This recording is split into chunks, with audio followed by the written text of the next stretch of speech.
Hey guys, welcome back to the channel. Today I'm going to be reacting to a video called The Biggest Lies Taught in American Schools. Well, I'm scared. Lies, outright lies, deception? Oh my god, okay, this seems quite shocking. But let's check it out and comment, like, and subscribe. When we were in school, we took what our teachers said at face value. However, our education system didn't quite tell us the whole story when it comes to academics. Christian founding fathers.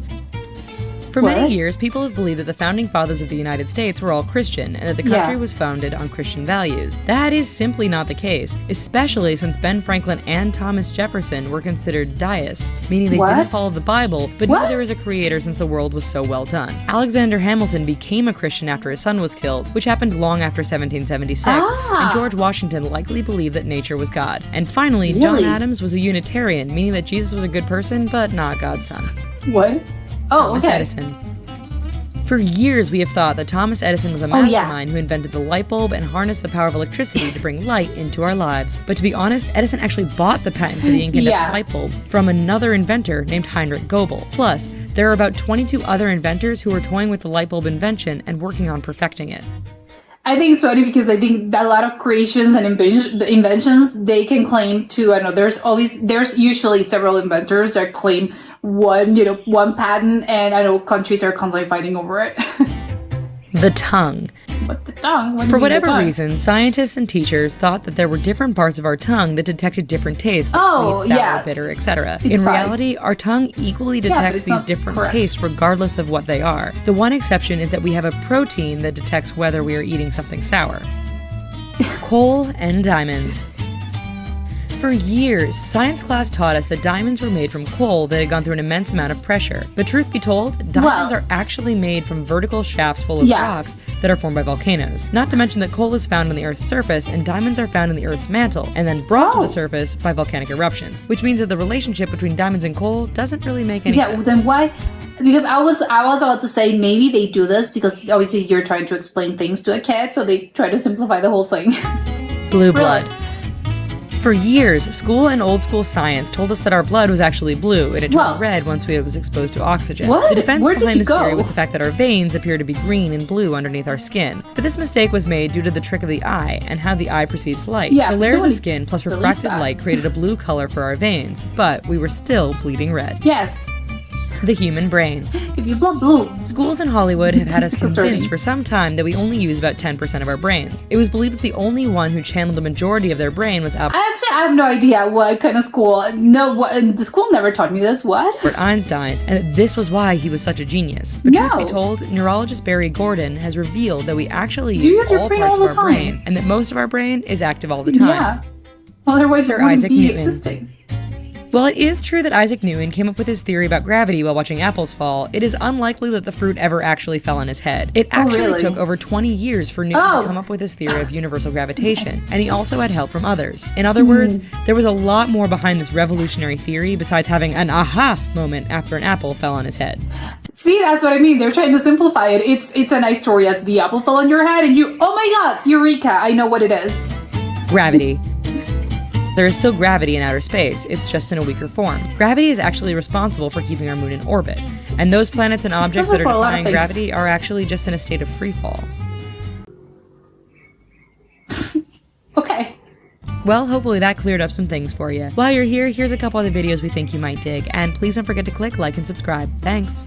Yeah, I think this is actually really funny. I think it's hilarious that they keep sort of mentioning, lies. I don't think they're outright lying. I mean, again, the whole American education system, I know it has a lot of flaws, but I think, one thing, because I think, a lie is a lie, otherwise no matter the intent, and I guess you can argue that. However, when it comes to, you're teaching kids, I agree that, and maybe that has changed in recent years. Maybe there's less of maybe not a need, because I think maybe that's just a different perspective to have when it comes to teaching. Maybe people and teachers maybe these days are a little bit less of, oh no, we have to sugarcoat things, or we can't, the brain, something's really complicated, concept is really complicated, so we gonna have to, water it down in order for make this, for kids to be able to understand this. Although I would argue, again, it just depends on again, on the method and whatever, it depends on the school. But usually I think, well, a good teacher ideally should have the tools. Again, I don't really know because I'm not a teacher, but I think a good teacher should have the tools to sort of explain this, complicated concepts to a kid. And again, they're not going to go into super detail because that's also why you have different sort of levels of education. Maybe, you get taught this, I don't know, in elementary school. But then, by the time you're in high school, obviously, because you're older, your brain can process information a little bit better. That's where they actually teach, the science or, the logic behind this. Obviously, when you're in elementary school or you're younger, they're not going to go into the details of, oh, this is a mathematical equation for, I don't know, gravity. I know that's not a thing. But, my point is that sometimes, although I think you get taught equations. Yeah, I think you get taught equations when you're in elementary school, I think. I can't remember, but whatever. My point is that you're sort of, again, it matters, I think, how old you are and what grade you're being taught these things. Because, depending on what grade you are, then, yeah, it's going to be maybe a little bit less or more true to what was actually happening or what actually happened. But the one that I'm actually quite shocked, because it's not really, again, maybe it's not having to do a lot with science, and because of the other things I think can be explained. All the lies I think were able to be. I know you can explain what I just said. The one for the Christian founding fathers, I think there's that maybe it's a little bit of a lie. Because why? There's no need for you to it's all the Christian values and stuff. But it's kind of weird because why are you mixing? I mean, to begin with, why are you mixing religion? If I start to really think about this, why are you mixing religion with being taught one political system or what? The independence war, the succession war, whatever. There's, unless that religion had something to do specifically with said, event. I don't know why we're discussing this, but maybe it's just because they were grouping them all together. I think maybe the standard back in those days, it was, oh, everyone's a Catholic, everyone's a Christian. So, but I don't know, not everyone, right? Do you have other denominations? So it's the whole thing about, you're constantly hearing, right? Oh, America was founded on Christian values.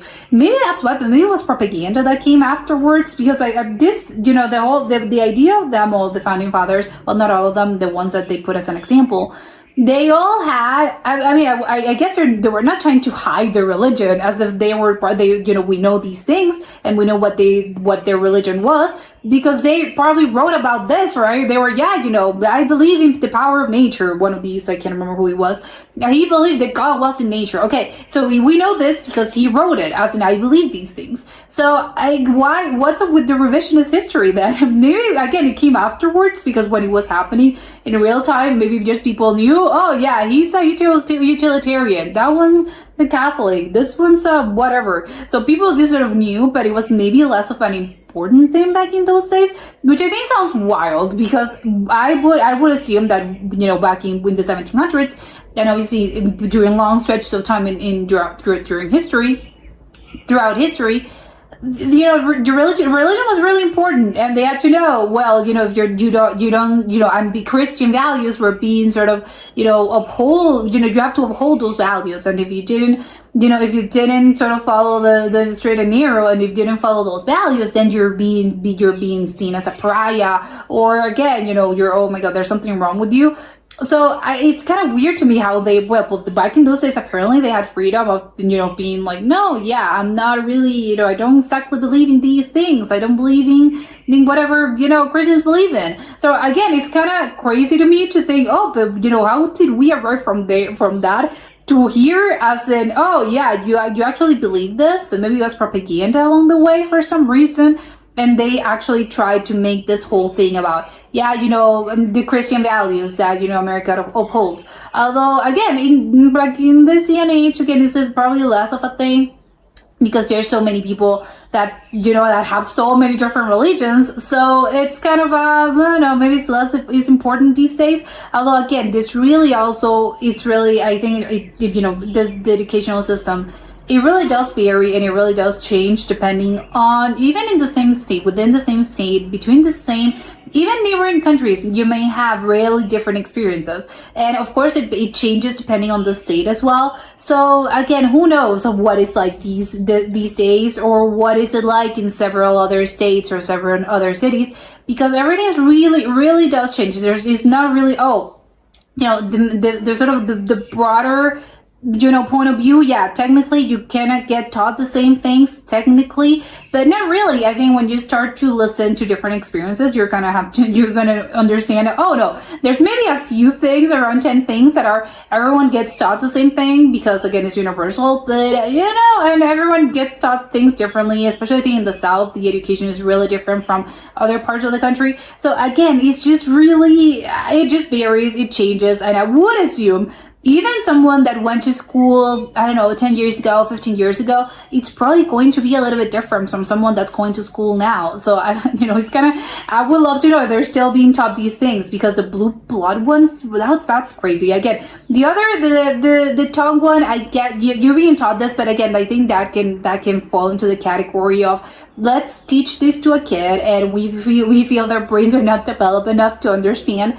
You have, you don't necessarily have to put, a lemon in the part of your tongue that feels stuff, that feels things, and that also that has the nerve endings to capture, the sourness. No, it's not really how it works. And I think if you actually think about this for 2 seconds, you would understand, well, not really, because, that's why when you eat something, you get all the taste and you get all the flavors. So that's not really a thing, but whatever. I can maybe understand why, they teach this, you get taught this as a kid.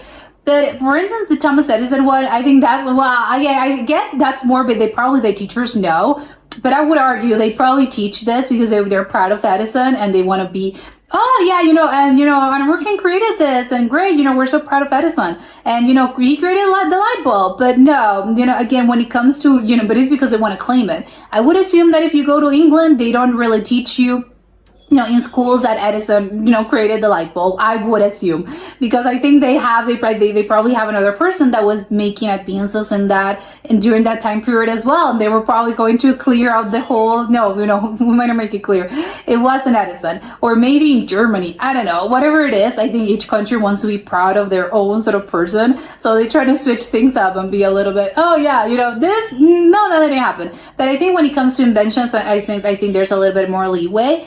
Just because, like I mentioned, there's just so many, it wasn't just, it's similar to the Isaac Newton, an apple fell on my head, I figured it out. No, it's not necessarily like that. I think inventions take a really long time. And again, when you're a kid, you maybe feel as if, things happen instantaneously. As in, I know, I have this solution, this is it, I'll have it done by tomorrow.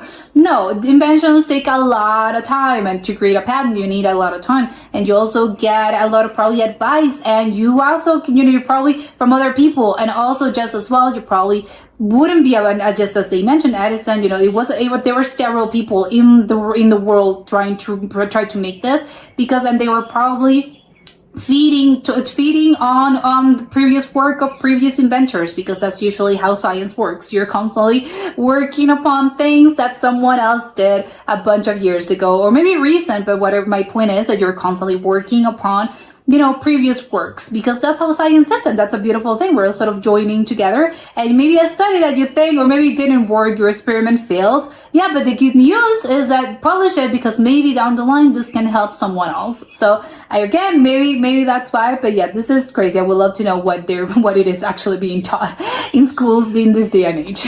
But that was it for today, and I'll see you next time. Bye.